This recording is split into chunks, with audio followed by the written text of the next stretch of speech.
Hello friend, electronics problem সলিউশনে সবাইকে স্বাগত। তো আজকে একটা সেকর্স কোম্পানির ইন্ডাকশনের প্রবলেমটা তোমাদেরকে দেখাচ্ছি। তো লাইনটা সেটা লাইন দিয়েছি, অন করলাম, দেখো প্রবলেমটা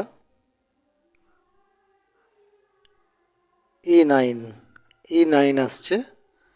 তো বন্ধুরা, আগেও বলেছিলাম, আবারও বলছি, সমস্ত সেটের কোড কিন্তু এক হয় না। যে ই9 দেখালে সেই একই প্রবলেম আসবে সেটা কিন্তু নয়। ভিডিওটা তোমাদেরকে দেখানো হচ্ছে এই কারণেই, কারণ সমস্ত সেটের কোড আলাদা আলাদা আসে, আলাদা আলাদা অপশান থেকে, মানে আলাদা আলাদা সেকশান থেকে প্রবলেমগুলো আসে। তো এই বোর্ডের প্রবলেমটা তোমাদেরকে দেখাচ্ছি। দেখো কোথায় থেকে কি প্রবলেমের জন্য ই9 আসছে। দেখো প্রবলেমটা, এই যে ক্যাপাসিটারটা দেখছো, বুঝতেই পারছো ক্যাপাসিটারটা ফুলে আছে। দেখো ফুলে আছে। তো এটা 5 এমএমটি ক্যাপাসিটার আছে, ক্যাপাসিটারটা ফুলে আছে। ক্যাপাসিটারটা ফুলে গেছে বলে যে আমরা 330 মতো যে ভোল্টেজটা পাই সেই ভোল্টেজটা পাচ্ছি না, সেই জন্যই এটা ই9 দেখাচ্ছে। অন্যান্য সেটে কী হয়, হয় রেজিস্ট্যান্স প্রবলেম থাকে ই9 দেখায়, কারো কারো ক্ষেত্রে আবার যে 0.33 আছে ওইটার প্রবলেমে ই9 দেখায়, কারো ক্ষেত্রে আইজিবিটি খারাপ থাকলে ই9 দেখায়। তো এইটার ক্ষেত্রে দেখো ক্যাপাসিটারটার জন্য ই9 দেখাচ্ছে। তোমাদেরকে ভিডিওটা করে দেখানোর উদ্দেশ্যই হচ্ছে এটা, যে বিভিন্ন সেটে বিভিন্ন প্রবলেম আসতে পারে, একই কোড বলে একই প্রবলেম আসবে সেরকম কিন্তু না। দেখো ক্যাপাসিটারটা কিভাবে ফেটে গেছে, ফেটে ভিতরেরটা বেরিয়ে গেছে। তো ই9 সেকর্স কোম্পানির এই মডেলের ই9 আসলে তোমরা এইভাবেই ঠিক করবে। হয়তো এতে ক্যাপাসিটারটা বেশি ফুলে গেছে, আপনারা তো বেশি নাও ফুলতে পারে, ভিতর দিকে হয়তো ফেটে রয়েছে, আপনি বুঝতেই পারছেন না, এরকমও হতে পারে। সেই জন্যই এই ভিডিওগুলো পুরোটা দেখো, দেখে ব্যাপারটা ভালো করে দেখে নাও, দেখে নিলে সহজেই কাজ করতে পারবে। তোমাদের কাছে হয়তো এরকম একটা প্রবলেম আসলো, দেখলে হয়তো বুঝতে পারছো না, যে না এটা হবে না বলে রিটার্ন করে দিতে পারো। সেই জন্যই বলছি ভোল্টেজটা চেক করবে। এখানে পুরোপুরি ফেটে গেছে বলে আমি ভোল্টেজটা চেক করিনি, তবে যদি হালকাও ফেটে থাকে তোমার ভোল্টেজ কম আসবে, তখনই তুমি বুঝতে পারবে যে এইটা থেকেই প্রবলেমটা হচ্ছে। তো অন্য বোর্ডের সাথে, অন্য কোম্পানির পিসিবির সাথে গুলিয়ে ফেলবে না, গুলিয়ে ফেললে তোমাদের প্রবলেম আসতে পারে। ওই জন্যই বিভিন্ন সেটে বিভিন্ন কোড আলাদা আলাদা হয়, সেটাই বললাম। এটা 5 এমএমটি ক্যাপাসিটারটা লাগাবো, একটা বড় 5 এমএমটি ক্যাপাসিটার লাগিয়ে দেব। তোমাদের কাছে এইভাবে এরকম প্রবলেম আসলে এইভাবেই সলভ করবেন। তো বন্ধুরা, যদি আমার ভিডিও ভালো লাগে প্লিজ লাইক করবেন, কমেন্ট করবেন এবং শেয়ার করবেন। যদি ভালো নাও লাগে তাও কমেন্ট করবেন, তোমাদের কমেন্টের অপেক্ষায় আমি থাকব। এবং আমাকে কমেন্ট করে জানাবেন যে তোমাদের এরকম প্রবলেম এসেছিলো কি না। যদি এসে থাকে, তোমরা যদি জেনে থাকো, তাহলে আমাকে কমেন্ট করে জানাবেন যে আমাদের এরকম প্রবলেম এসেছিলো।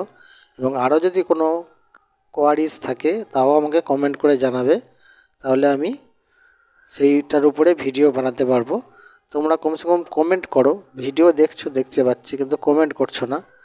কমেন্ট করো, লাইক করো এবং শেয়ারও করো, এবং বেশি করে কমেন্ট করো, যাতে আমি তোমাদের কি রিকোয়ার্ড সেটা বুঝতে পারি এবং সেইটার উপরেই টপিকের একটা ভিডিও তৈরি করতে পারি।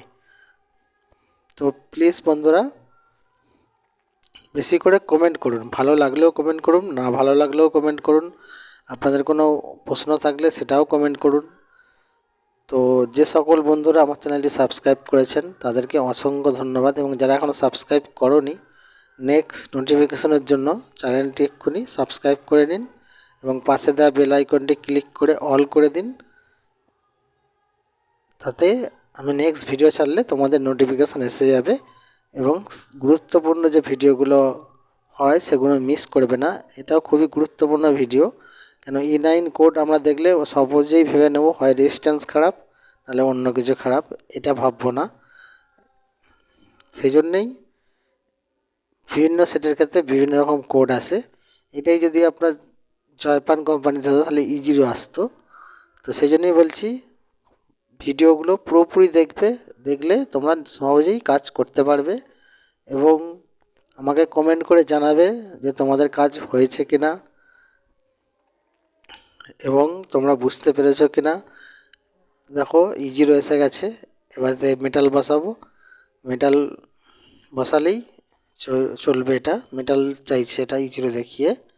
তো মেটালটা বসাবো, বসিয়ে চেক করব, দেখবো আমাদের প্রবলেমটা সলভ হলো কিনা। দেখো E0 এসে গেছে, মেটাল বসালাম, দেখো 1800 ওয়াট চালু হয়ে গেল। এটাকে একটু কমিয়ে দেবো, কমিয়ে 1000-এ রাখবো।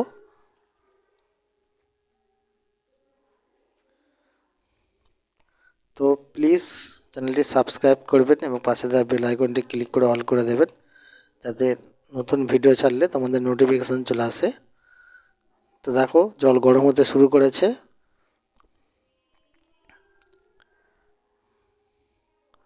দেখো গরম হচ্ছে, 1000 ওয়াটে চলছে।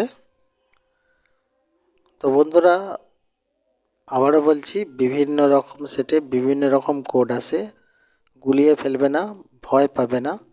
যদি প্রবলেম হয় আমাদেরকে কমেন্ট করবে, আমরা অবশ্যই তোমাদের সঙ্গে সহযোগিতা করব এবং প্রবলেম হলে আমাকে ফোনও করতে পারো। সেক্ষেত্রে আমি অবশ্যই তোমাদের সাথে কথা বলবো। তোমাদের সাথে কথা বলতে আমার খুবই ভালো লাগে। কয়েকটা বন্ধু আমাকে ফোনও করেছিল, আমি তাদের অসুবিধে নিয়ে আমাকে বলেও ছিল, অনেকে সলভ করার চেষ্টা করেছি। দেখো জল ফুটতে শুরু করেছে, তো আমাদের প্রবলেম পুরোপুরি সলভ।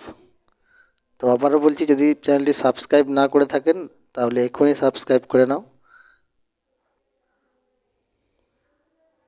দেখো জল ফুটে গেছে। তো সবাই ভালো থাকবেন, থ্যাংক ইউ সকলকে।